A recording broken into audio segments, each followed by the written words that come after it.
¿No has visto Unos el de la guajolotes comida callejera? ¿eh? El Tacos de de la los, comida callejera. desde el taco del trompo, el taco No, no, no, no, no, ese es otro. Ese es ¿El un origen del documental taco sobre mexicano es griego o es árabe? no, ese es uno. Por Bueno, eso yo, les no, recomiendo que yo lo lo que vean. sugiero que como no entramos, ya una vez lo hicimos, terminando la sesión, lo subo a la página y por lo pronto empecemos como si estuviéramos en vivo y ya. Adelante. Entonces, Entonces, Carlos, pero quita la grabación y vuelve a poner. no, ya nomás le corto esta parte que estamos. Ah, perfecto. Ok, Bueno, adelante. entonces así le hacemos y pues tú inicias, Piri, y me das la palabra Claro. y yo presento a Enrique. Y luego Muy ya buenos días a nuestro público que gentilmente nos sigue todos los sábados. uno, dos, ¿Listos? Ya arranca. Adelante. Muy buenos días a todos los guanajuatenses de Guanajuato que nos siguen en nuestra reunión abierta de la OCDG. Este día tenemos de invitado al maestro Enrique Garza, el cual nuestro amigo Carlos Arce hará la presentación, porque trataremos un tema que es hoy que nunca, más que nunca, está en un talón de Aquiles mexicano, la educación. Carlos, a tus órdenes. gracias, Piri. Me da mucho gusto presentar al doctor Enrique Garza. Es un viejo conocido. Nos conocimos en el Centro de Investigación y Docencia Económica. Enrique estudió la licenciatura en Ingeniería Industrial y de Sistemas en el TEC de Monterrey. Luego la maestría de Ingeniería en Sistemas Económicos en la Universidad de Stanford, en California, Estados Unidos. Tiene el grado de ingeniero en Ingeniería de Sistemas también en Stanford. Y finalmente el doctorado en Ingeniería en Sistemas Económicos e Investigación de Operaciones en Stanford. Es fundador de la empresa Tomin Software, que hace consultoría de ingeniería y evaluación de proyectos. Y sobre todo está aquí con nosotros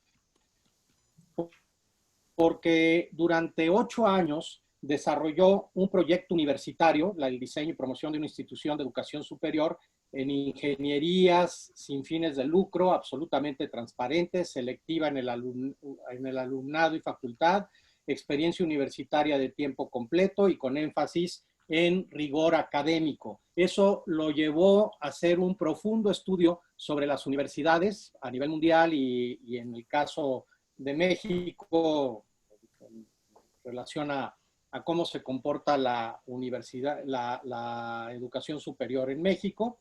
Y también ha sido profesor investigador, pues en el CIDE, fue director, cosa muy importante, de la Facultad de Ingeniería de la Universidad de Anáhuac. También fue director del área en el TEC de Monterrey. Y bueno, pues me da mucho gusto que esté hoy aquí con nosotros Enrique para hablarnos precisamente de cómo se encuentra la enseñanza de la educación superior en estos momentos en México, y nos interesa luego platicar sobre todo el asunto de la educación superior y especialmente las condiciones de la Universidad de Guanajuato aquí en nuestro estado y en nuestra ciudad. Bienvenido, Enrique, y pues es tu tiempo de exposición. Gracias, Carlos. Buenos días a todos, es un gusto estar con ustedes.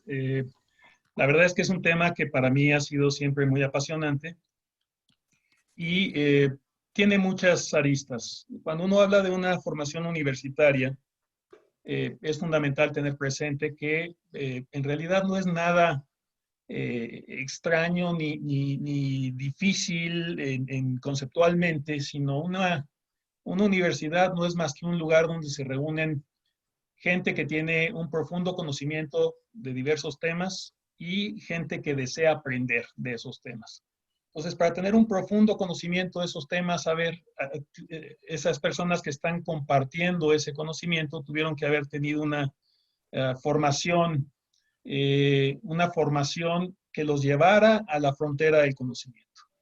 Entonces, como todo proceso humano, para que sea de excelencia, pues no puede ser algo masivo ni abierto a cualquier participante. No es un tema de difundir exclusivamente el conocimiento, sino de adquirirlo para poderlo emplear, acrecentarlo y después continuar con esa transmisión. Entonces, es un proceso que debe ser selectivo.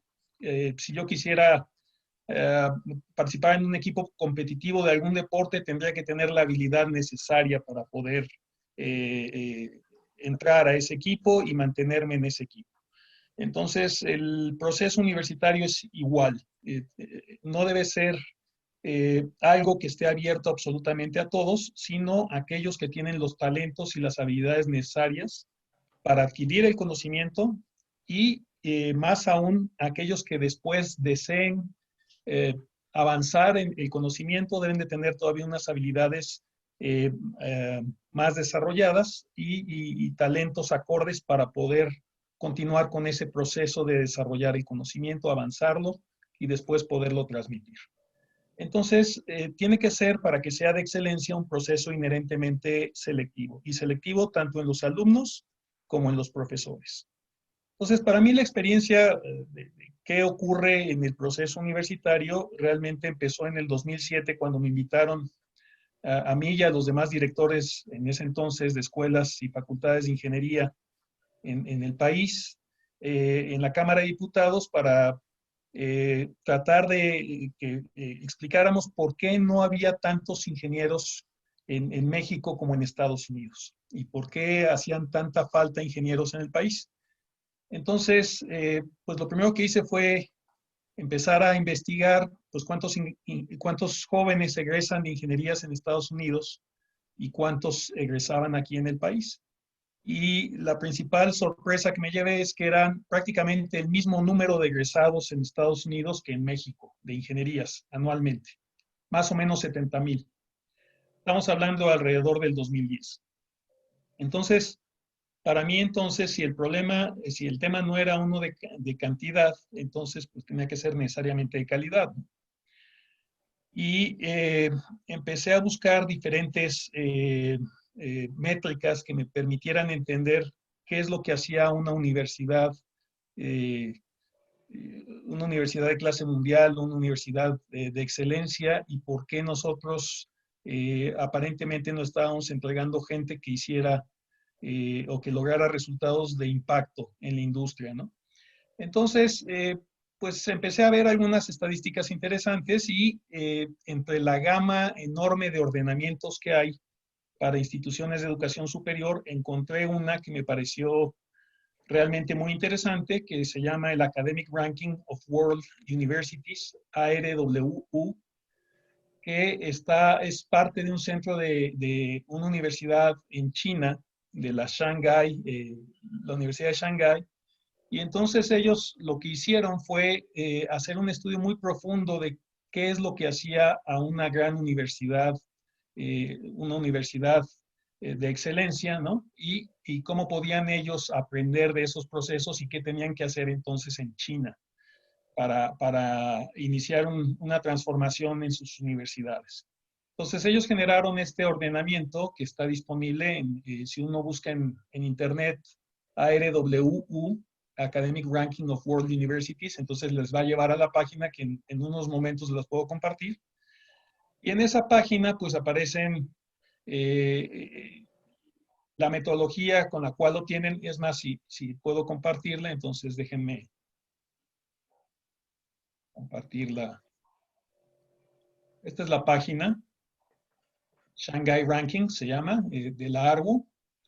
Y aquí viene la metodología y vienen los ordenamientos en diferentes años. El más reciente es de 2020, el primero que generaron fue en 2003. Y si vemos el del 2020, pues podemos apreciar ahí las principales universidades de acuerdo con este ordenamiento, que pues a nadie debería sorprender. Está liderada por, en los primeros 10 lugares hay 8 universidades americanas y las otras 2 son del Reino Unido, la de Cambridge y la de Oxford. Pero empiezan con Harvard, Stanford, luego el MIT, etcétera, ¿no? Entonces, uno puede hacer un recorrido. Originalmente tenían 500 universidades ordenadas en este ejercicio. Ahora la han extendido a 1000, las primeras 1000 universidades a nivel mundial. Su metodología en realidad es muy sencilla. Lo que hacen es considerar cuántos premios Nobel, cuántos medallistas del premio Marshall, de la medalla Fields en matemáticas, tienen cada una de estas universidades entre sus egresados y entre sus profesores. Y luego considera también la cantidad de publicaciones en revistas de alto impacto, en particular las dos que son consideradas como las más relevantes en el medio de las ciencias. Una de las dos es Nature, y además de esas publicaciones, el número de citas que tienen los profesores que trabajan ahí, en fin, tiene una gran cantidad de indicadores, los cuales describe claramente en su metodología, y todos en esencia tienen que ver con la contribución que hacen las instituciones, sus egresados y sus profesores al conocimiento, a la generación de conocimiento, particularmente en las ciencias. Y uno puede ver los ordenamientos dependiendo de los premios, de las citas, de las publicaciones, etcétera, y entonces va viendo el puntaje que tiene cada una de estas universidades en cada uno de esos rubros. Entonces, algo que es interesante es que en estas 500 universidades, las primeras 500, si uno busca México, pues nada más hay una en las primeras 500, que es la Universidad Nacional Autónoma de México, que está entre el lugar 200 y 300. Es importante señalar que en el 2000, en los primeros ordenamientos, la UNAM estaba entre 100 y 200 y ha ido cayendo en ese ordenamiento. Ahora que ya aparecen 1000 universidades, también aparece la única otra universidad mexicana que aparece en este ordenamiento, es el Politécnico, el Instituto Politécnico Nacional, entre la 500 y la 600. Pero si uno compara, por ejemplo, un país muy pequeñito como es Israel, de apenas 8 millones de habitantes, pues Israel tiene en el total, déjame darle inicializar aquí el ordenamiento, y buscamos con todos el país de Israel.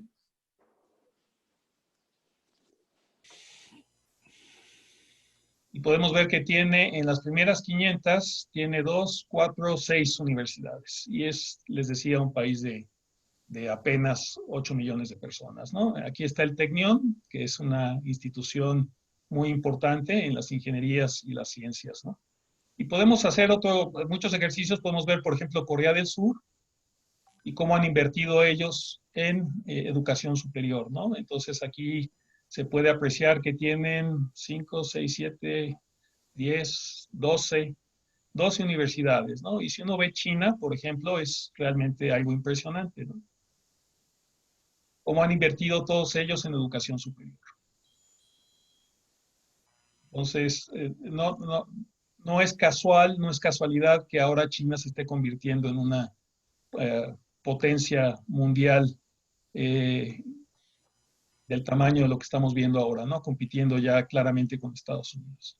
Entonces, si uno ve, por ejemplo, nuestro otro vecino del norte, nuestro otro socio comercial, Canadá, pues también tiene una enorme cantidad de universidades. Y nosotros, pues, seguimos con dos instituciones que pues deja de lado todo un potencial de desarrollo de gente que tiene los talentos necesarios, pero que no puede acceder a formarse en instituciones de alto nivel, ¿no? Entonces, la UNAM también, lo otro que dice, bueno, ¿y qué es lo que logran estas instituciones, ¿no? ¿Por qué es tan interesante que pudiéramos nosotros considerar llegar a estar al nivel de instituciones como el MIT, ¿no? Que está en el lugar 4 en este ordenamiento? Y entonces me puse a estudiar cada una de estas instituciones, y lo que encontré, aquí hay un dato interesante, igual ustedes lo pueden leer ahí. Los egresados del MIT han generado empresas que venden 1.851 billones de dólares al año y generan 3.3 millones de empleos, ¿no? si la consideráramos como una economía en sí misma, sería la economía 17 del mundo. Y estos son los egresados de una sola institución de educación superior que admite cada año 1,000 estudiantes, nada más 1,000 estudiantes, de los cuales 10% son del extranjero a nivel licenciatura. En posgrado admite otros 1,000 estudiantes al año. Israel es el segundo país extranjero con más compañías en Nasdaq, en esa bolsa de valores, y 2/3 partes de esas empresas fueron fundadas o son dirigidas por egresados del Tecnión. ¿Ok? Y de los egresados del... Y otro dato interesante es que 1 de cada 4 egresados del Tecnión fundaron en algún momento una nueva empresa. ¿Ok? Y entonces eso puede darles una idea de por qué es importante invertir en este tipo de instituciones. Y en el tema de ingenierías también, ¿por qué si formamos el mismo número de ingenieros que en Estados Unidos no tenemos el mismo desarrollo tecnológico? No es lo que deberíamos estarnos cuestionando, ¿no? Y una manera de medir esto es, pues nosotros apenas obtuvimos 222 patentes en Estados Unidos en 2014 contra 158,000 que recibieron solicitudes, que obtuvieron en gente de Corea del Sur, 18,000 de Israel. Y de 1977 a 2014, México recibió 2,803 patentes contra 2,874,000 patentes de solicitantes de Estados Unidos, ¿no? Entonces, hay muchos datos interesantes. Por ejemplo, aquí lo de la ARGU que yo les comentaba, pero uno podría entonces después decir, bueno, ¿y cómo podemos comparar nuestras universidades con las universidades americanas? Y si nosotros comparamos nuestras principales universidades con las universidades que aparecen en el ordenamiento del ARGU, entonces podemos ver contrastes muy importantes, ¿no? Si tomamos estas primeras universidades que están en ese ordenamiento, Cambridge, Oxford, Harvard, Stanford, MIT, Caltech, todas son completamente transparentes. Uno puede entrar a sus portales de internet y ver claramente cómo son sus procesos, cómo son sus finanzas, cuánto ganan todas las personas que están ahí, qué presupuesto utilizan cada año, de dónde vienen esos fondeos. Y uno, si los contrasta en el caso de México, ¿no? Pues lo que encuentra es que en México estamos caracterizados por una enorme opacidad y eso hace pensar pues, que quizás falta congruencia en los procesos, ¿no? Hay muy poca selectividad en general y uno dice, bueno, la UNAM que admite a muy pocos de los solicitantes que no forman parte de sus programas de preparatoria, de sus CCHs, porque los del CCH tienen pase directo teniendo 7 de promedio en prepa, y hay algunos que pueden tardarse hasta 6 años o más en concluir la prepa y de todos modos tienen pase directo. Entonces, si uno ve las poblaciones de estudiantes del CCH y la cantidad de lugares que tienen disponibles para gente de primer ingreso, entonces ahí es cuando no queda claro que en realidad sean muy, muy selectivos, ¿no? Y en el caso de las universidades privadas, ¿por qué elegir al TEC, la Ibero, la UDLA de Puebla o el ITAM? Simple y sencillamente en aquel entonces eran las que tenían mayor cantidad de profesores como miembros del Sistema Nacional de Investigadores. Pero el TEC, pues tampoco es muy, muy, muy transparente, que digamos. De hecho es absolutamente opaco en cuanto a sus finanzas, igual el resto de las universidades privadas. La única universidad privada que publica en línea una hoja de estado de resultados es la UDLA, porque es la única que es IAP. Las demás son ACES, asociaciones civiles.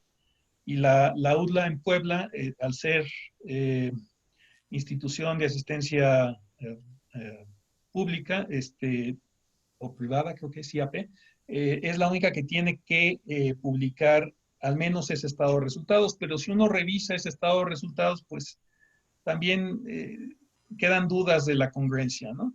Por ejemplo, viendo ahí los resultados de los gastos asociados con su sorteo. Entonces, otra de las cosas que las caracteriza es que dependen de sus ingresos anuales. Las colegiaturas es lo único que les permite a ellos sufragar sus gastos. Pero si uno analiza la cantidad de profesores que tienen contra la cantidad de alumnos y la cantidad de profesores de tiempo completo, es muy fácil llegar a estimados de cuánto dinero es lo que realmente están invirtiendo en los procesos formativos, y entonces uno se pregunta, bueno, ¿y dónde está el resto, no? ¿Y qué hacen con el resto de esos ingresos?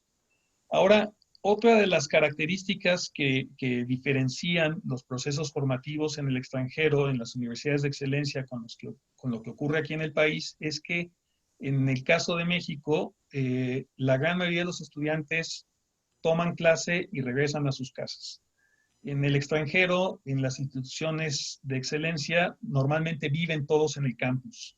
Entonces es un proceso de tiempo completo, es una inmersión de tiempo completo, y eso hace una enorme diferencia. En el caso de México, pues van, toman clase y regresan. Solo el TEC y la UDLA tienen residencias, y esas residencias las utilizan una minoría de los estudiantes. Entonces, otra de las diferencias también muy importantes es lo que hacen los profesores y cómo la carga académica que tienen un profesor en estas universidades del extranjero contra lo que tienen que enseñar aquí en México. Los profesores en una universidad como Harvard, como MIT, tienen que dar una clase, máximo 2 clases en cada periodo académico. Aquí en México, en las universidades privadas, la carga docente llega a ser de 5 materias, que son 15 horas frente al grupo, y eso no deja ningún tiempo para hacer investigación. Y otra de las grandes diferencias es que en Estados Unidos o en Inglaterra o en Alemania, para ser profesor universitario, primero hay que tener un grado doctoral. Después de tener ese grado doctoral, hay que pasar un proceso de selección muy riguroso para ser contratado, y después se tiene una prueba de usualmente 3 años para demostrar que uno es capaz de generar conocimiento. Entonces, si uno no logra tener publicaciones suficientes, entonces no puede continuar en una carrera académica, y todos los profesores tienen de entrada el grado doctoral de una de las mejores universidades, ¿no? Aquí en México, en cambio, un porcentaje pequeño de los profesores tienen grado doctoral. Eso ha ido cambiando, pero sobre todo porque las mismas universidades han abierto sus propios programas doctorales en el país. Y entonces, en el caso, por ejemplo, de las universidades privadas, no es de extrañar que menos del 50% de los profesores usualmente tengan grados doctorales. Y de esos profesores que tienen grado doctoral, pues una minoría lo obtuvieron en una de las mejores universidades, y de esos profesores, pues muy pocos tienen publicaciones, ¿no? Entonces, la persona que está enseñando es muy diferente aquí de la que está enseñando en el extranjero a esos mismos estudiantes. Y los procesos de admisión en México, los estudios que yo hice, pues aquí en el caso de las mejores universidades mexicanas, los grupos son muy heterogéneos, los puntajes de admisión suelen ser bajos para poder acceder a esas universidades, y en el caso del extranjero son sumamente selectivas. Alrededor del 7% de los alumnos que solicitan admisión son admitidos en esas grandes universidades. Y aquí, pues no es eso lo que está ocurriendo, ¿no? Entonces, los grupos son más heterogéneos, los profesores tienen una formación muy diferente. Entonces, el proceso de transmisión de conocimiento es muy diferente aquí y allá. Y otro factor también, además, es que aquí hay una muchísimo mayor deserción universitaria de la que ocurre en Estados Unidos. Como tienen todo disponible en línea y son absolutamente transparentes, uno puede constatar que las universidades en el extranjero tienen un porcentaje de terminación de los cursos de alrededor del 95%. Es decir, del 100% de alumnos que son admitidos, el 95% egresan con el grado universitario. Y en el caso de México, esos porcentajes andan entre el 70, el 80, y en algunas de las instituciones de excelencia, por ejemplo, en el caso del CIDE, eran frecuente que se dieran de baja alrededor del 40% de los estudiantes. Entonces, esos índices de terminación también son muy diferentes de conclusión de los estudios. Entonces, estamos en una situación donde la experiencia universitaria es muy diferente, ¿no? Y la manera en que ocurre la experiencia propiamente también es radicalmente diferente, no es de tiempo completo. Y las tasas de terminación, de conclusión de los estudios también son muy diferentes. Y eso nos habla de que algo debería entonces de cambiar. Si uno ve también, por otra parte, las finanzas de las universidades, en el caso de las universidades públicas, en el año 2010, todas dependían de las asignaciones presupuestales del Estado y el país les daba a las universidades más o menos 10,000 pesos por cada estudiante que tuvieran. Eso es las universidades públicas. Y con eso tenían que sufragar todos sus costos, todos sus gastos de operación. En el caso de las privadas, en esa misma época, cada universidad privada cobraba de colegiatura más o menos unos 130,000 pesos por estudiante. Entonces uno pensaría, bueno, pues tienen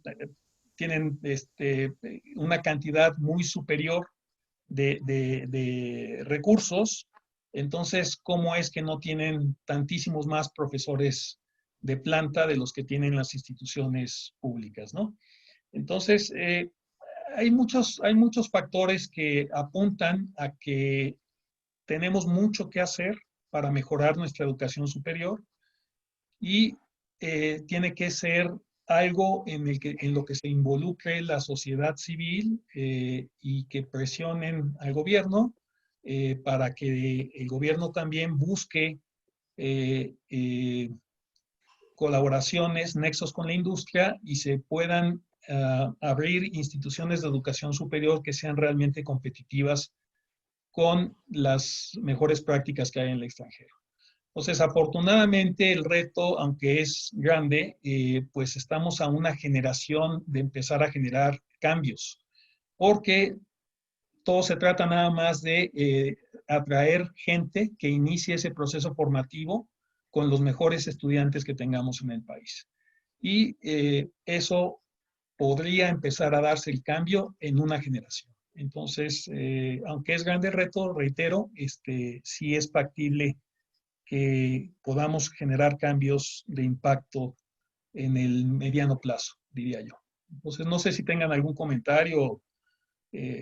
Por mi parte, pues es lo que yo les compartiría. Por supuesto, es nada más mi opinión, ¿no? En base a los estudios que hice de lo que diferencia a nuestros procesos formativos con los mejores procesos formativos del extranjero.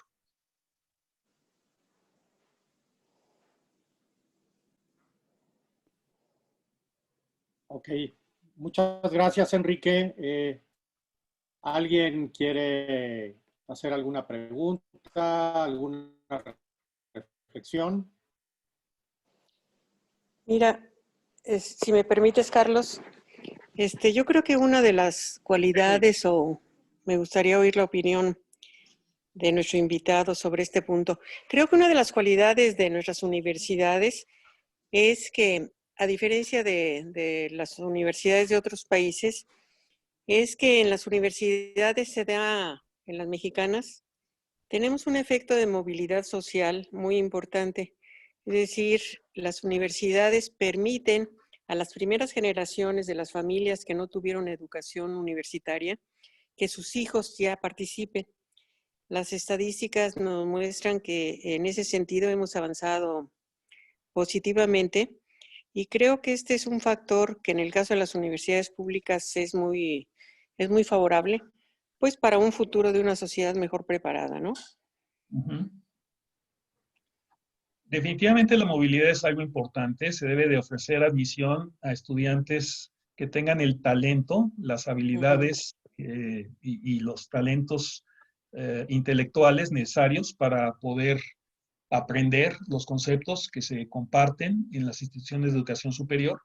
Pero esa movilidad también ocurre en Estados Unidos. Hay muchos programas de becas de excelencia que son usados en todas las universidades privadas y públicas, y las públicas en particular, aunque tienen un costo importante, también tienen programas de becas muy, muy atractivos, ¿no?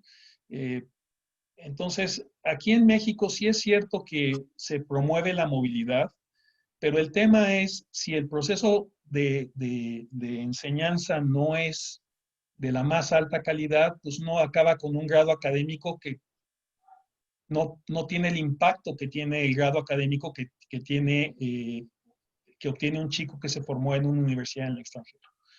Y lo podemos ver por la cantidad de empresas que se crean allá y la cantidad de empresas que se crean aquí, ¿no? Entonces, mientras aquí el egresado aspira a contratarse en una empresa extranjera, allá el egresado aspira a poner su propia empresa, ¿no? Claro que hay otros factores que impactan en la creación de empresas, por ejemplo, la gran cantidad de inversionistas de capital de riesgo que hay en Estados Unidos, o de capital semilla, ¿no? Y aquí no hay tanto, no existe esa cultura, pero más allá de eso, si una persona adquiere los conocimientos de frontera que le permitan, por ejemplo, trabajar con materiales nuevos o desarrollar procesos realmente innovadores, o generar un nuevo sistema operativo que le permita construir otros equipos de cómputo diferentes de los que hay en la actualidad. Entonces, eso les va a permitir abrir nuevas empresas. Entonces, ¿y qué se requiere? Pues hay muchos casos, por ejemplo, en Estados Unidos, de gente que es hijos de inmigrantes que llegaron sin absolutamente nada de dinero y sobre todo de orígenes asiáticos, y han puesto como segunda generación ya sus propias empresas, ¿no? Y tienen un despegue económico enorme. Y eso no está ocurriendo aquí. Y en gran medida es porque aquí no llegamos realmente a la frontera de conocimiento, ¿no? Entonces aquí los chicos aspiran a salir, contratarse o poner fábricas que no están generando cosas, productos realmente patentados que puedan exportar, sino en el mejor de los casos adquieren tecnologías del extranjero o ponen comercios y servicios. Eso es lo que está pasando en el país.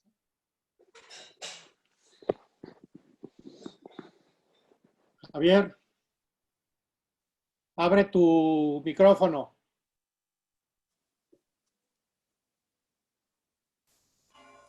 Ya está, ¿no? ¿Ya me escuchan? Sí. Bueno, pues muy concreta, digamos, la exposición de nuestro invitado en el sentido de hacer un análisis comparativo desproporcionado, digamos, entre la parte privada y la parte pública. Yo recuerdo en alguna ocasión en una reunión con Clark Reynolds, que era un premio Nobel de Economía, precisamente de Stanford, en la Coffee House, que él comentaba que el proceso de la poca selección de estudiantes latinoamericanos en una universidad de esas magnitudes estaba en función a que la universidad como tal, una de sus funciones americanas, nacionalistas, era crear a los principales líderes latinoamericanos y principales empresarios a nivel mundial. Tan es así que, pues, hijos de o expresidentes, hijas de presidentes de países latinoamericanos, estaban en ese esquema, ¿no? Ahora, el análisis comparativo de esa magnitud de ingresos en términos de la magnitud de ingresos del modelo educativo mexicano, que va en función, obviamente, ese modelo educativo, en función al modelo económico que se ha venido siguiendo a través del tiempo. Anteriormente, en México, un título de carácter universitario, el concepto es mejorar los resultados en el mercado laboral en comparación con niveles educativos más bajos. Y digamos que el actual sistema educativo mexicano, con enfoque de análisis de la OCDE, manifiesta que es complejo en el sentido de que más de un tercio de los estudiantes en México, en educación superior, están matriculados en administración de empresas y derecho. Mientras que 9 de cada 10 estudian en programas de licenciatura. La falta de emprendimiento en términos de alta tecnología es lo que ha frenado un poco el crecimiento económico. Sabemos que el emprendimiento, sobre todo en el Tecnológico de Monterrey, en el IPADE, en el ITAM, en la Anáhuac del sur y del norte, pues de alguna manera está enfocada a un cierto sector específico empresarial. Y es una reproducción, obviamente, del capital y la generación de empleos y empresas.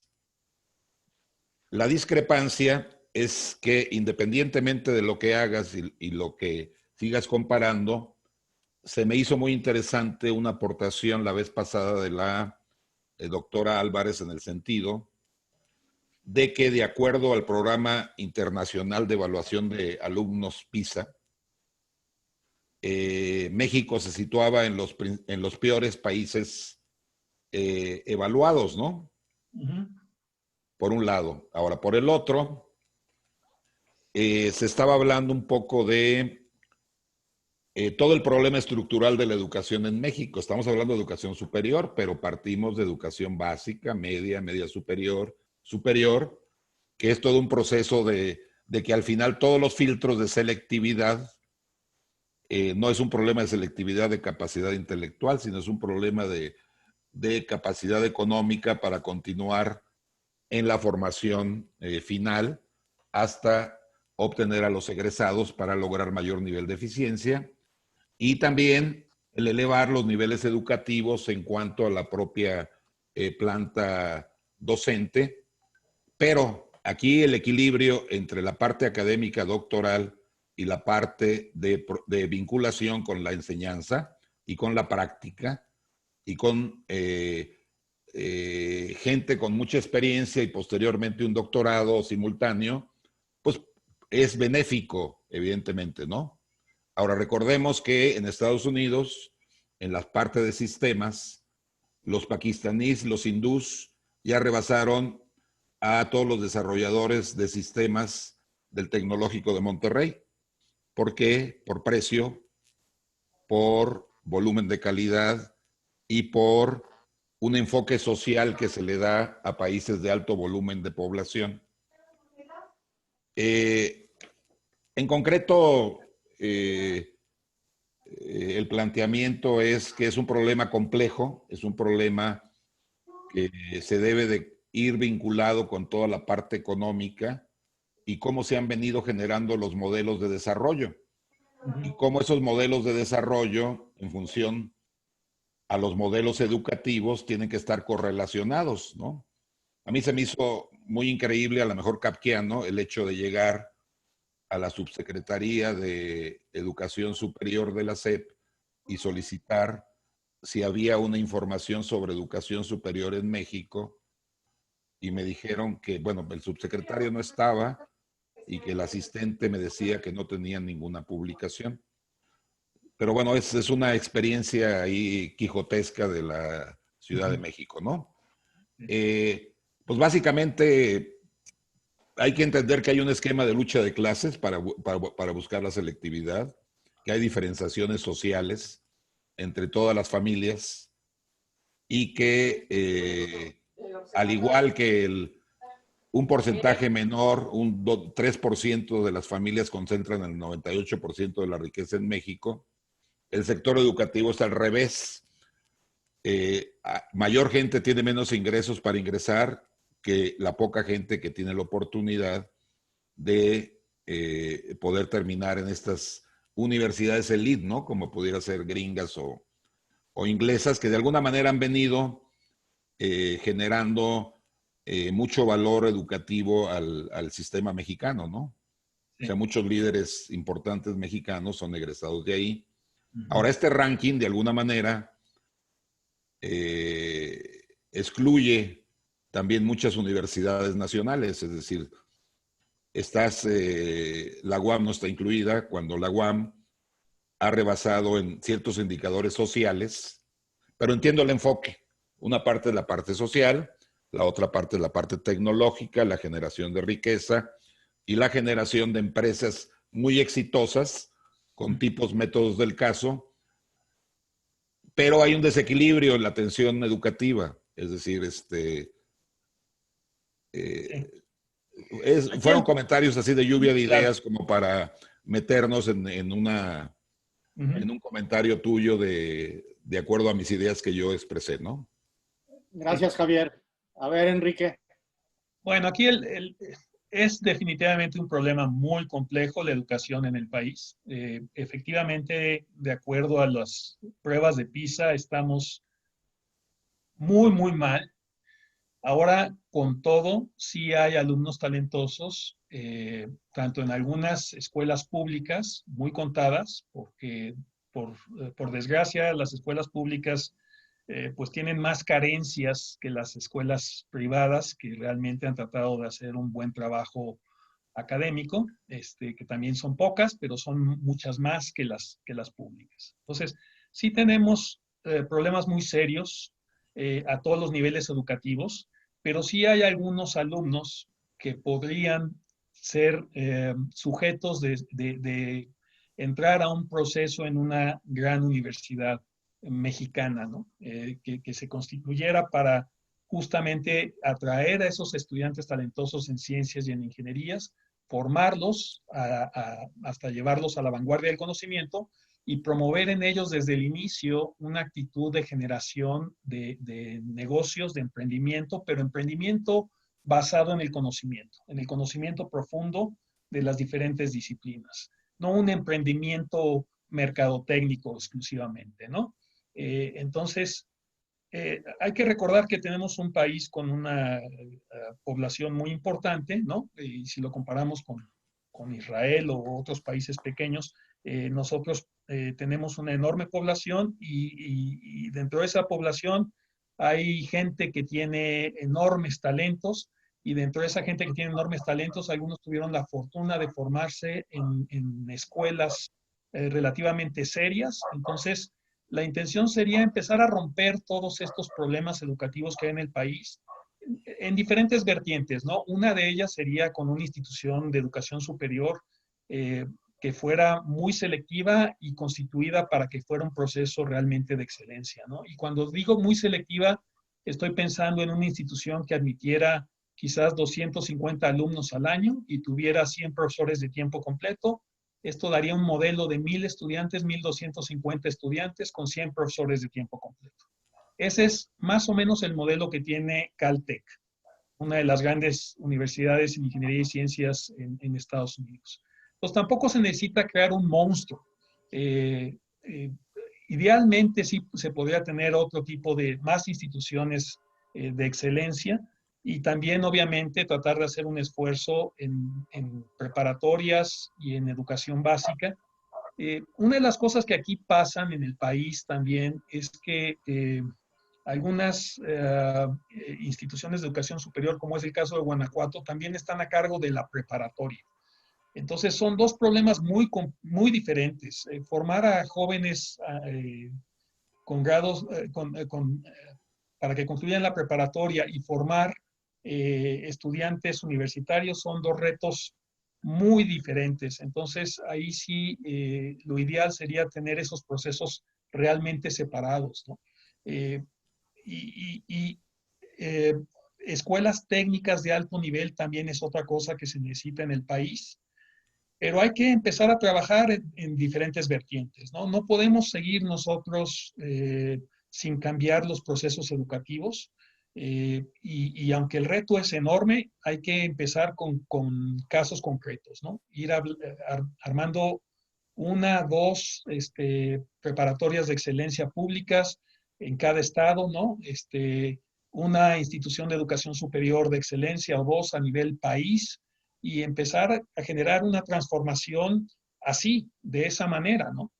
Porque si no lo hacemos, los asiáticos están invirtiendo cantidades enormes en transformar sus sociedades y nos van a mantener siendo empleados de sus compañías, ¿no? Ya tenemos aquí muchos ejemplos de compañías coreanas que contratan ingenieros mexicanos, ¿no? Y en lugar de que el ingeniero mexicano esté generando productos que permitan construir compañías alrededor de ese producto y que entonces exportemos y nosotros generemos o estemos contratando coreanos en nuestras empresas, ¿no? Entonces, si no empezamos nosotros a cambiar las cosas, vamos a estar condenando a nuestros hijos, nietos y bisnietos a que sean empleados de estas transnacionales y no a que sean ellos mismos los que estén generando el cambio a nivel mundial, ¿no?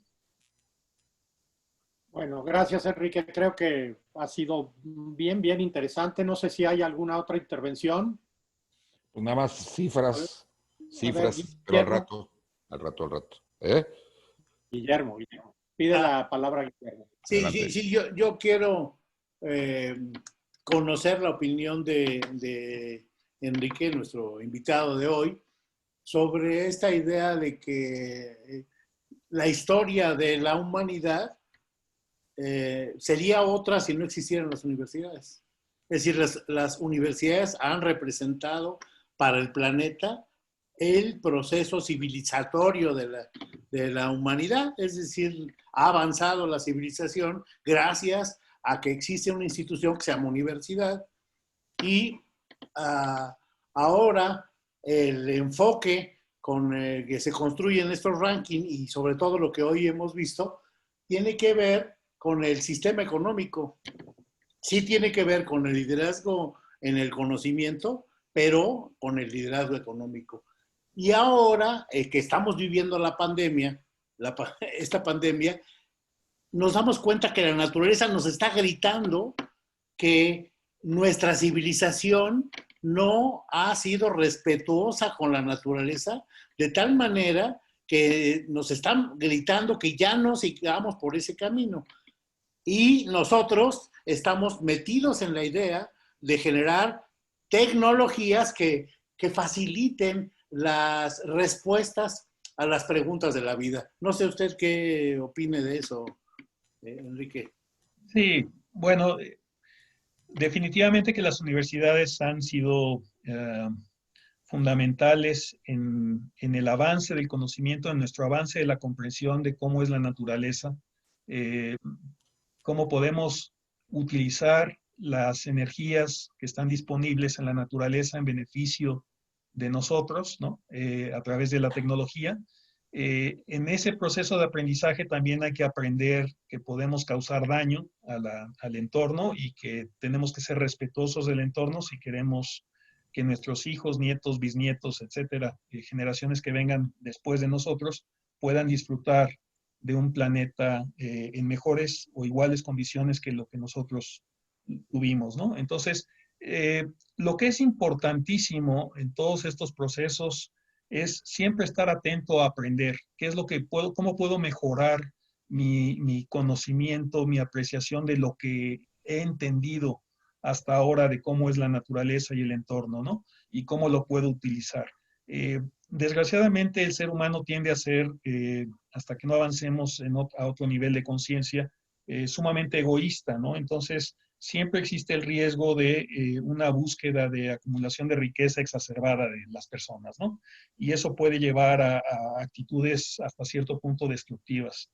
Pero en la medida en que nosotros en estas mismas instituciones y en los hogares fomentemos también la importancia del cuidado del entorno y la importancia de siempre contemplar los beneficios que nos genera el que el mundo esté en equilibrio y hay un balance en nuestro interactuar con la naturaleza. Entonces, en ese sentido, yo creo que se pueden moderar los casos donde haya algún tipo de ataque a la naturaleza, ¿no? Al entorno, al medio ambiente.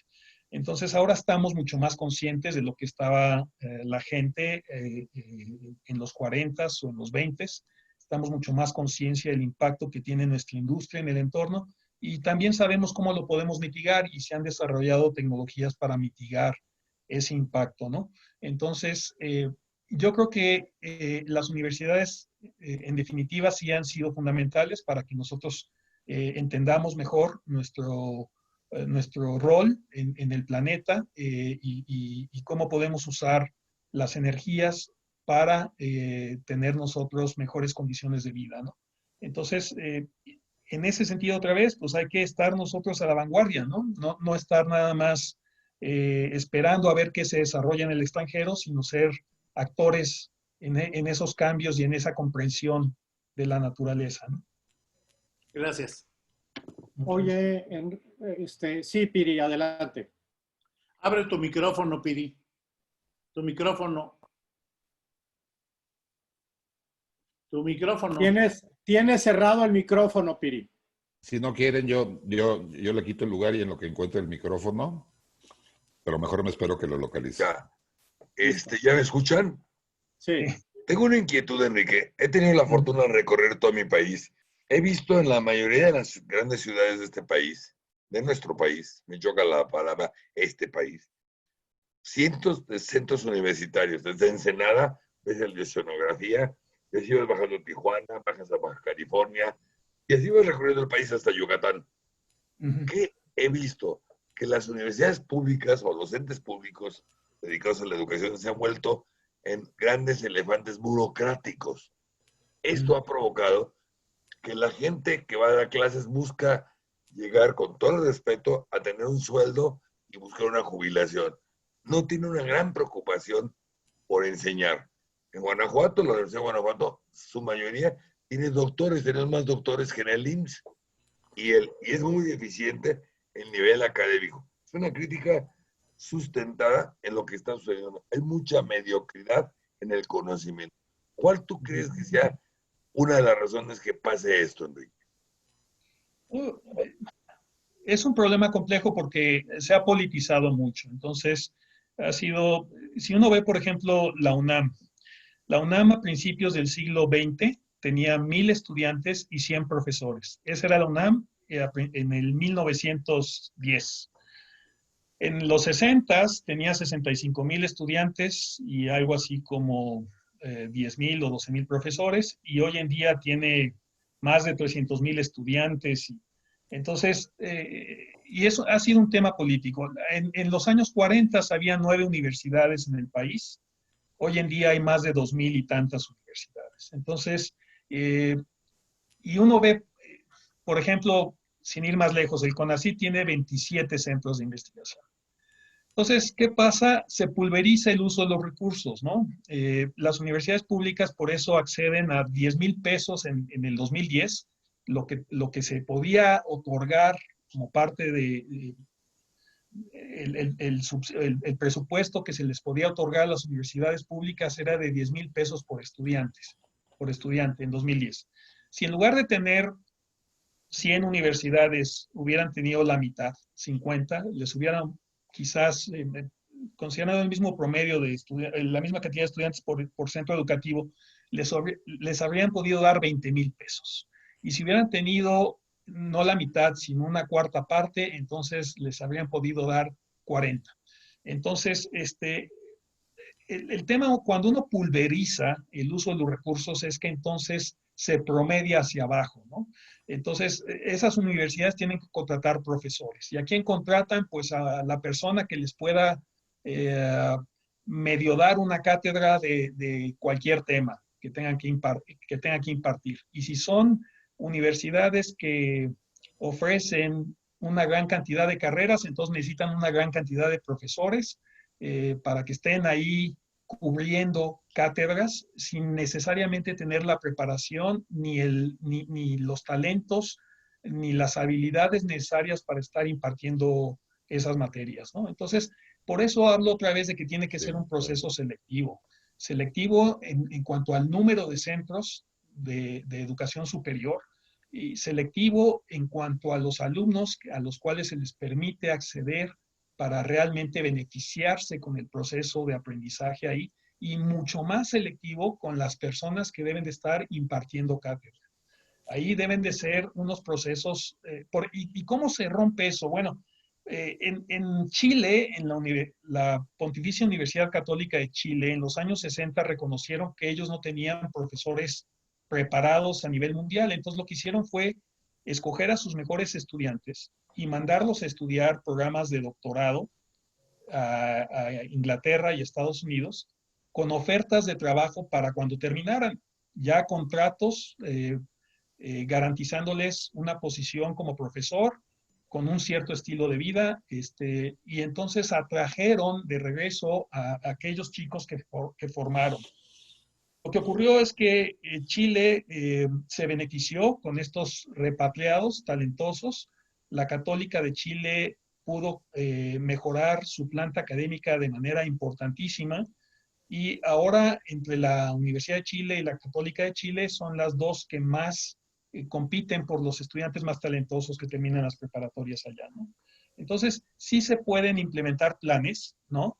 Aquí, por ejemplo, el CONACYT, una de las cosas muy positivas eran las becas. Yo en lo personal me beneficié de una de esas becas, pero de los mexicanos que estábamos en Stanford cuando yo estuve allá, quizás un 30% regresamos al país. Y quizás 4 nos dedicamos a la academia, ¿no? El resto emprendió su camino en la industria y muchos se quedaron en el extranjero. A mí no me contactó, por ejemplo, ninguna institución de educación superior para ofrecerme regresar al país, y a mis compañeros que estaban allá tampoco, ¿no? Entonces, faltan cosas, faltan muchas cosas por hacer, pero hay que empezar puntualmente. Ojalá y algún gobernante que tuviéramos se diera cuenta de la importancia de concentrar los esfuerzos en unos cuantos centros de excelencia, ¿no? Y una vez que esos centros de excelencia estén funcionando realmente de maravilla, aumentar muy gradualmente otro centro de excelencia y luego otro, no masificar la educación superior. Eso no funciona, porque si uno masifica y reparte títulos y todo el mundo tiene títulos universitarios, entonces ya ese título universitario no dice gran cosa, ¿no? Se vuelve como un commodity. Entonces, hay que ser muy selectivos nuevamente, ¿no? Cierto, muchas gracias. Gracias, Javier.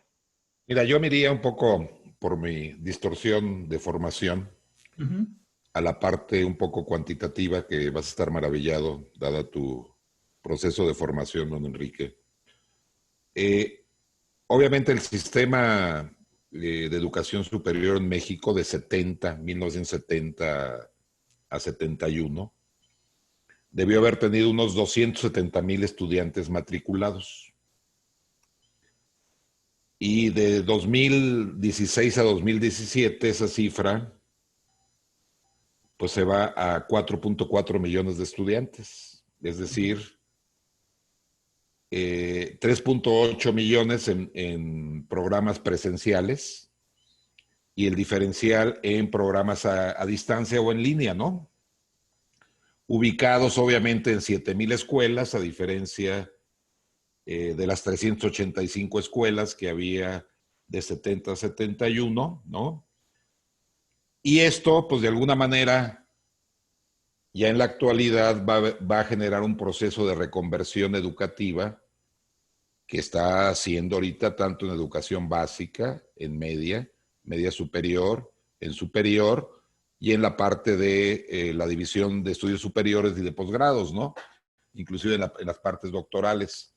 Ahora, todo este esquema de tendencia, el razonamiento o tu orientación es los problemas y perspectivas de la educación superior en México, cómo se vincularán a una sociedad del conocimiento, que tiene que ser una sociedad más competitiva, en donde, tal como mencionabas, en el caso de China, Taiwán, Singapur, Corea, Malasia, los tigres y los tigrillos, a nivel tecnológico están avanzando de una manera considerable, ¿no?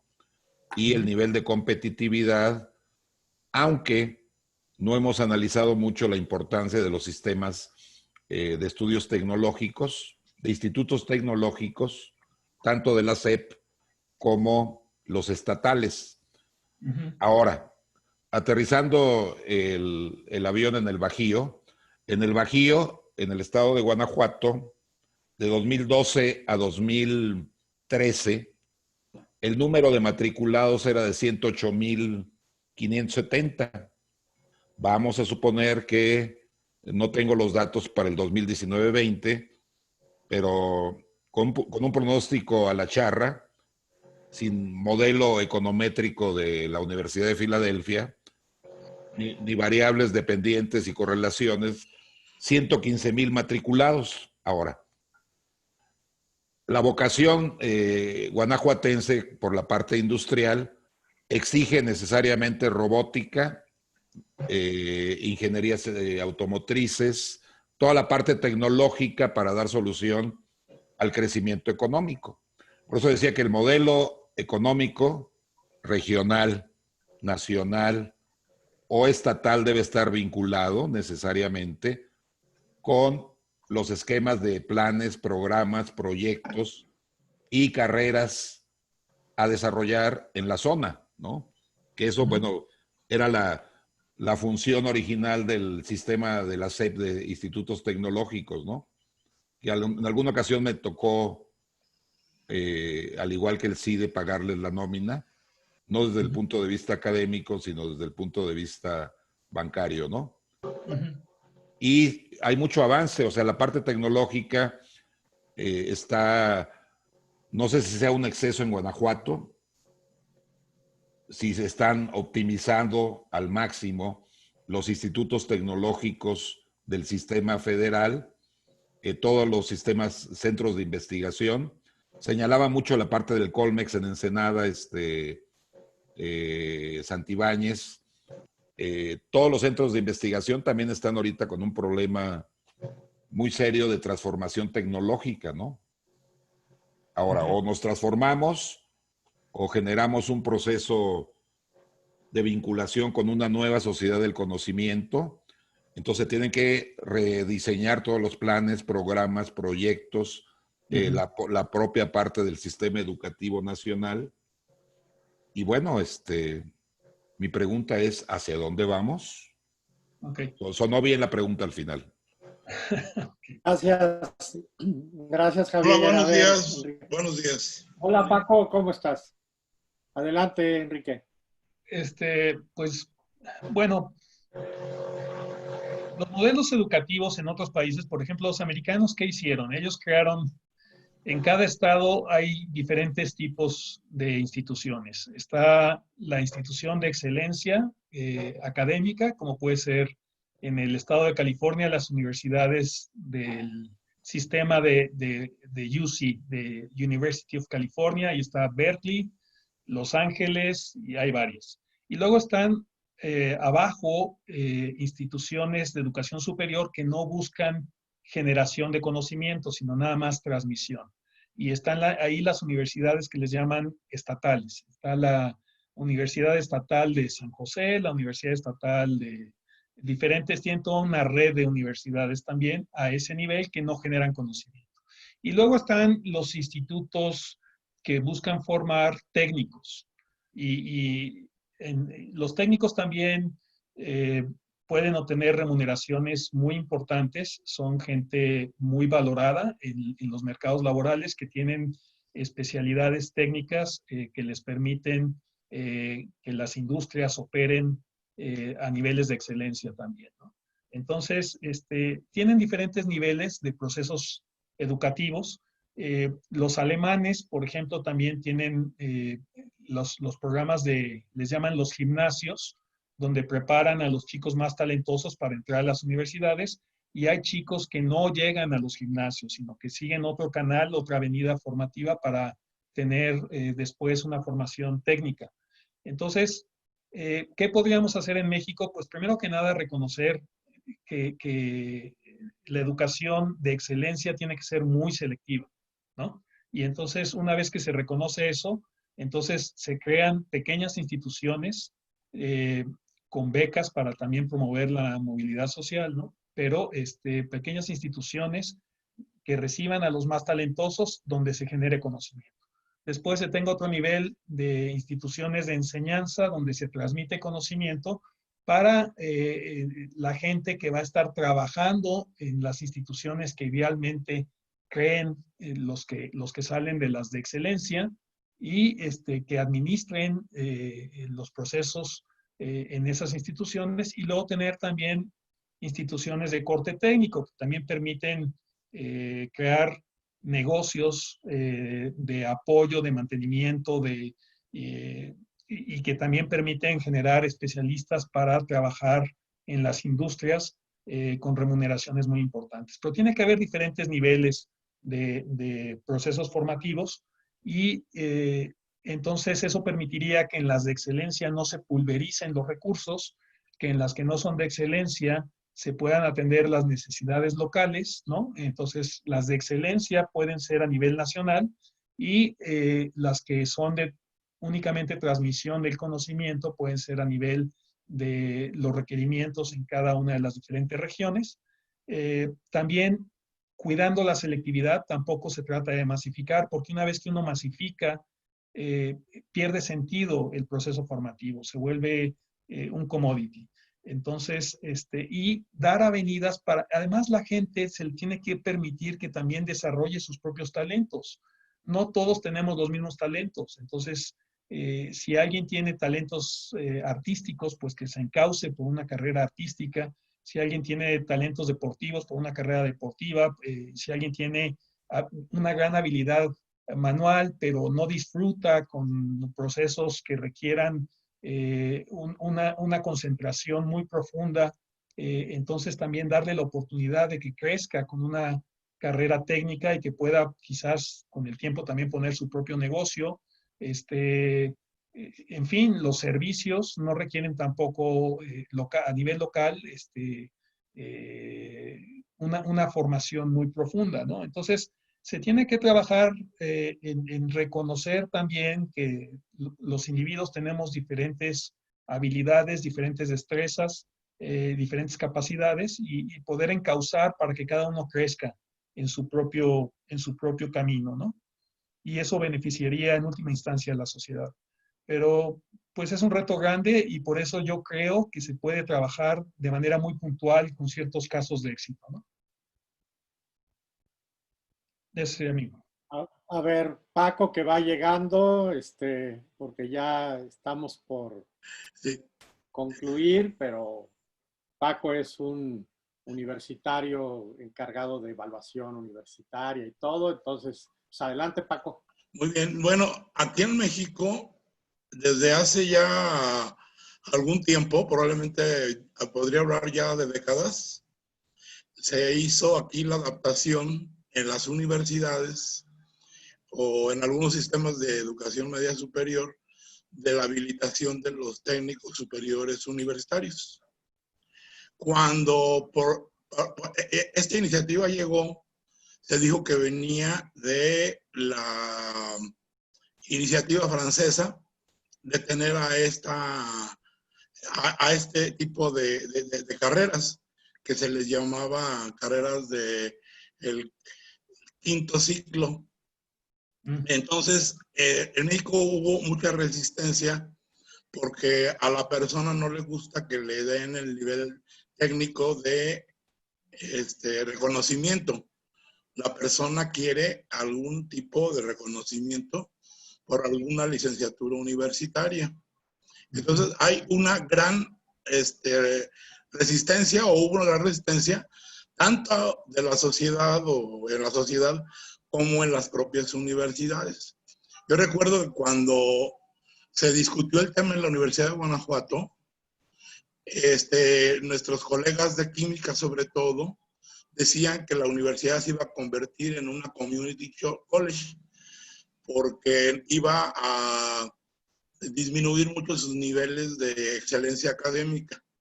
Entonces se les explicó por todos los medios y se les dieron ejemplos de los técnicos superiores universitarios que ya eran exitosos.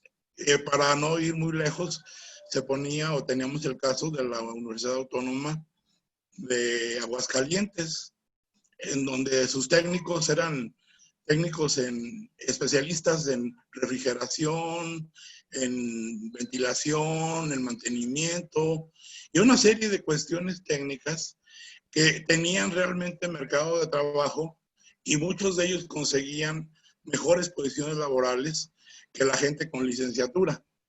Pero en el país hay una tradición hacia los títulos universitarios que son la equivalencia, lo decimos de broma, pero yo creo que sí tiene una parte de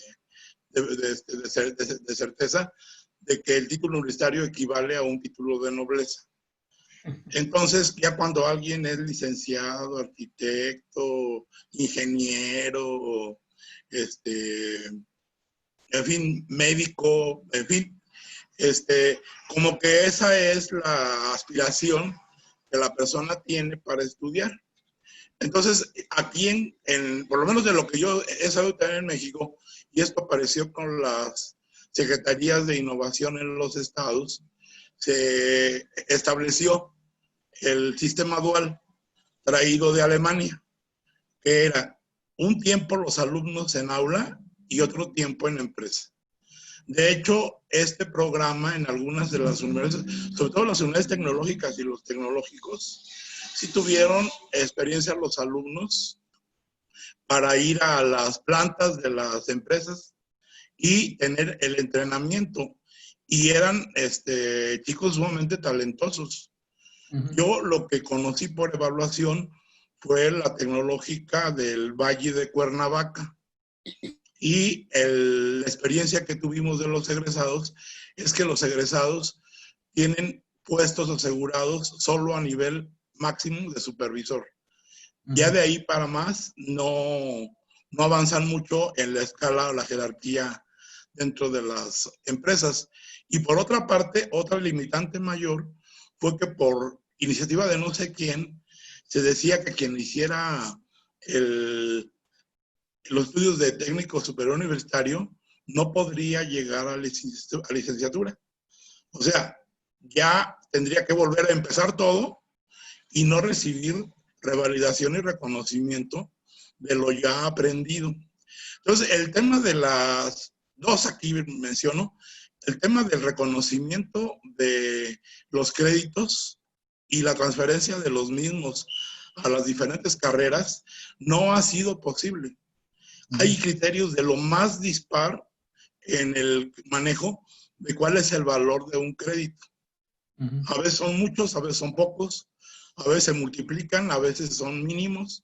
Y lo que se da como definiciones, en ocasiones, pues, hace complicados los sistemas. Y en la NUYES hubo la iniciativa de tener una unidad para medir los créditos en todos los programas. Y como siempre nos pasa como país, comisiones y más comisiones. Y las propuestas que hicieron, al ser sometidas a los diferentes órganos colegiados de la NUYES o a las mismas universidades, no los aceptaban, ¿no? O sea, cuántas horas de estudio, cuántas horas de práctica, cuántas horas frente al profesor, cuántas horas de laboratorio, de talleres, eso sigue siendo un problema. Entonces, realmente la educación necesita una intervención muy de fondo para realmente hacer una reforma que garantice que realmente se va a trabajar por la calidad y no por la burocracia. Lo que yo estoy viendo que está pasando penosamente en la Universidad de Guanajuato, pues es eso. Ya hay todo proceso para selección de profesores de tiempo completo, se lanzan convocatorias, se establecen perfiles y penosamente algunos perfiles se definen casi como retratos personales de alguien a quien ya se le ofreció la chamba. Entonces, todo el proceso cubre. Viene el periodo de entrega de expedientes, la constitución de una comisión para la admisión, para el ingreso se llaman, de personal académico, y esta comisión empieza a evaluar. Se plantea una entrevista con los aspirantes, es diferente el procedimiento, en ocasiones se les pide que impartan una cátedra en vivo y de la comisión va un observador y un profesor del área para que pueda más o menos dar una opinión sobre la competencia del profesor, y eso se supone que garantizaría excelencia en lo que se está contratando. La realidad es que no ha sido así. No se ha optado por los mejores candidatos que llegan al concurso. En lo personal, yo conocí a uno de mis egresados, exalumno, que regresó de Alemania con doctorado, de una universidad alemana, que dominaba varios idiomas, como es de suponerse, había estudiado también en Inglaterra la maestría. Entonces el muchacho traía conocimientos realmente importantes. Entonces a él no lo seleccionaron. Seleccionaron a un doctor en vías de titulación egresado de la Universidad La Salle de León. Y luego nos enteramos penosamente que este señor andaba buscando quien le apoyara para terminar la redacción de su tesis de doctorado. Entonces es verdaderamente penosísimo. Si se hace un diagnóstico más a fondo, yo creo que encontraríamos este y otros casos todavía más ilustrativos, ¿no? Pero lo que digo es que por iniciativas para tener jóvenes preparados no hemos dejado de tenerlas, y que los resultados en muchos de los casos han sido favorables. Desafortunadamente, las decisiones de educación superior pues predominan los intereses. Para mí, cuando yo conocí el sistema de universidades tecnológicas y de tecnológicos, vi que la comunidad universitaria realmente no tiene voz en los órganos de gobierno. Es una selección de funcionarios y de directivos que se da entre los gobiernos del Estado y el gobierno federal.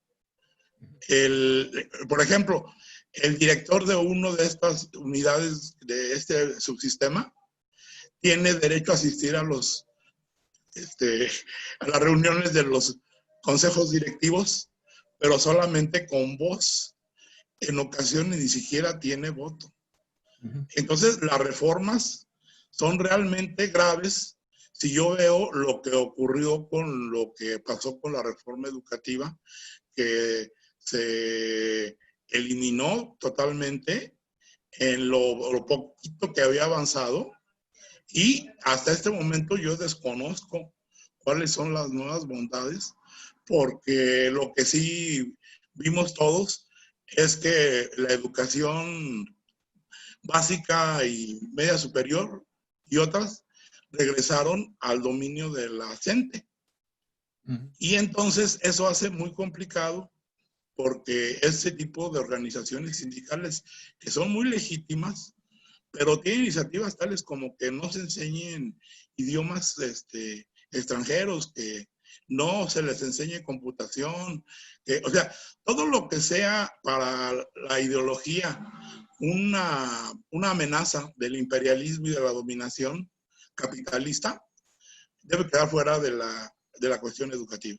Ahora que estamos viendo lo que está ocurriendo con la educación a distancia, pues nos damos cuenta de que la realidad de las familias es que viven condiciones precarias, que no cuentan en ocasiones con energía eléctrica en sus casas, y tampoco cuentan con aparatos que podrían dar esto. Entonces, pues las medidas son improvisadas, no hay diagnósticos, y sobre eso avanzamos. Entonces tenemos un problema que también es importante. Las deficiencias de la educación primaria llegan a secundaria, y luego los maestros de secundaria dicen la tienen la primaria. Y luego así proponen, porque ya ahora como también hay una limitante para no promover a los alumnos, así los mandan a la prepa. Y a la prepa llegan y los profesores de prepa se quejan de que vienen muy preparados de la secundaria. Y de la prepa pasan a la universidad, y en la universidad nos quejamos de que los alumnos vienen con deficiencias desde la preparatoria. Entonces, por eso es necesario tener toda una visión integral, ¿no? Bueno, ese es mi punto de vista, y Es lo que puedo compartirles. Y el tema es verdaderamente importantísimo, de primer nivel. Gracias, Paco. ¿Alguna reflexión, Enrique, para ya terminar? Pues igual yo nada más concluiría con que los órganos de gobierno en todas las instituciones de educación superior tienen un papel fundamental. El que sea politizado o que se pueda designar a quien dirige una institución de educación superior desde el gobierno en turno, pues no es la mejor manera, en mi opinión, de hacerlo. Tampoco coincido con aquellos que creen que sea nada más elegido dentro de la facultad de una institución, porque hay otros vicios ahí. Entonces, tiene que haber un órgano de gobierno de todas las personas que tengan intereses en que la universidad se mantenga como un centro de prestigio, entre ellos sus propios egresados, gente de reconocida integridad y de reconocida calidad académica del exterior, posiblemente que se invite en sus inicios a estos órganos de gobierno. En fin, hay maneras de integrar un consejo de gobierno de la institución y que ese consejo elija con una serie de criterios que incluyan, por supuesto, de manera fundamental el académico a quien va a dirigir a la institución, y que a partir de ese consejo emanen en un inicio las leyes que van a permitir operar a la institución, ¿no? Y que siempre en la selectividad de quien va a integrar a su facultad se consideren ciertos criterios mínimos, dependiendo si es una institución de excelencia académica, entonces pues al menos que se tenga un grado doctoral de alguna de estas instituciones, se puede inclusive precisar una lista en base a algún ordenamiento, pero es fundamental el órgano de gobierno. El órgano de gobierno es clave en que una institución crezca y mantenga su calidad académica. Y muchas gracias a todos por invitarme, que estén muy bien, gusto. Oye, espérame nada más tantito, nada más para cerrar.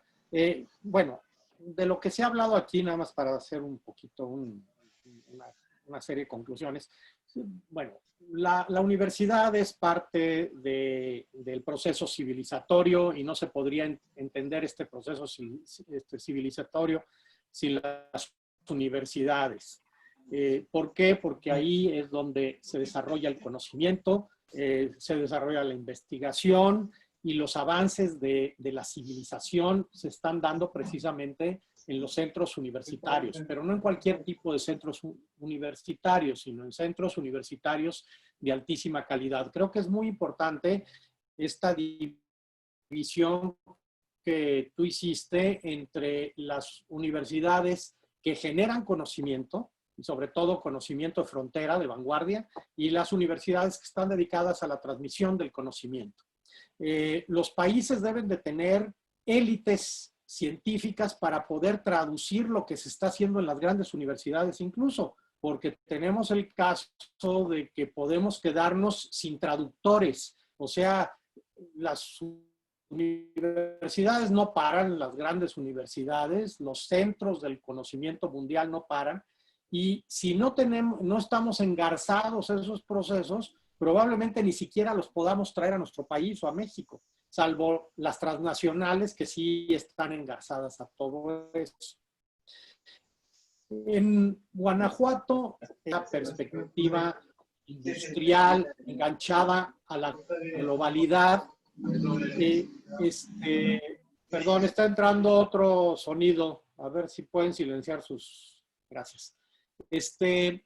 Entonces, en Guanajuato, que estamos engarzados en estos procesos industriales, sobre todo, actualmente padecemos primero el problema de un gobierno anterior que se dedicó a fundar universidades o campus de la Universidad de Guanajuato en cualquier rincón del estado, ¿no?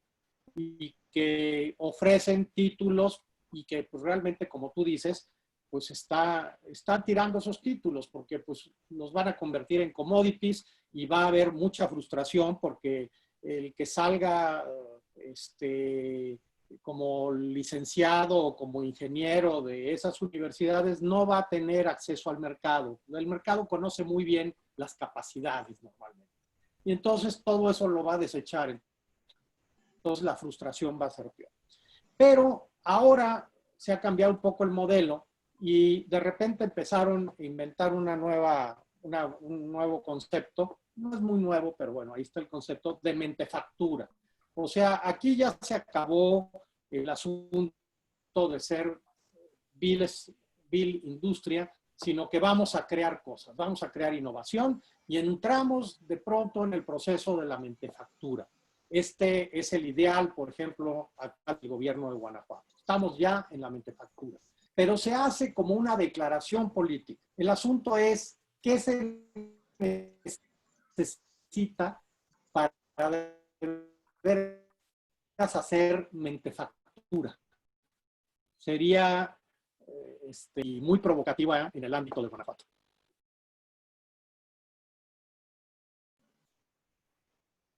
Bueno, mira,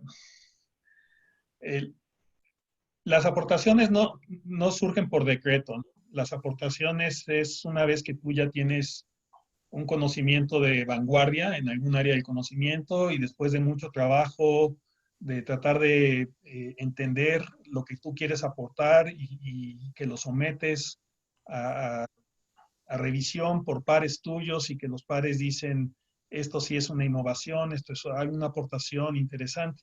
La mentefactura ocurre una vez que tú ya tienes una institución de excelencia y que esa institución de excelencia lleva un tiempo operando y que tus egresados ya llegan a la frontera del conocimiento y que están entonces listos a hacer aportaciones. Pero la aportación, aun y cuando ya tienes el conocimiento de frontera, requiere de mucho trabajo, ¿no?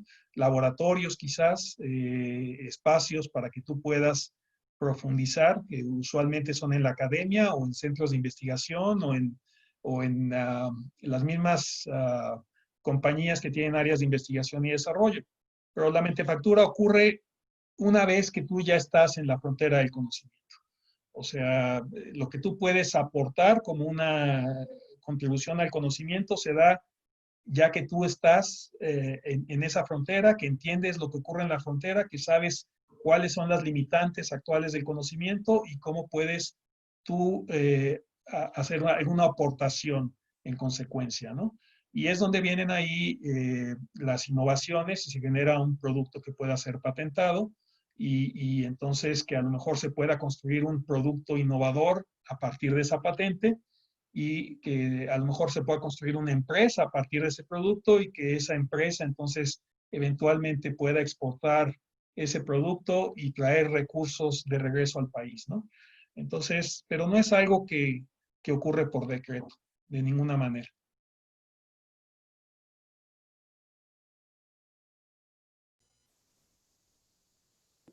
Bueno, pues ahí tenemos pues la reflexión de nuestro invitado. Devuelvo el control del programa al licenciado Santibáñez. No sé, ya llevamos un muy buen rato, 1 hora y media, creo que ya nuestro invitado se tiene que ir. No sé, ¿sigo las instrucciones de ustedes ya para terminar el programa o va a haber algún otro comentario? Gracias.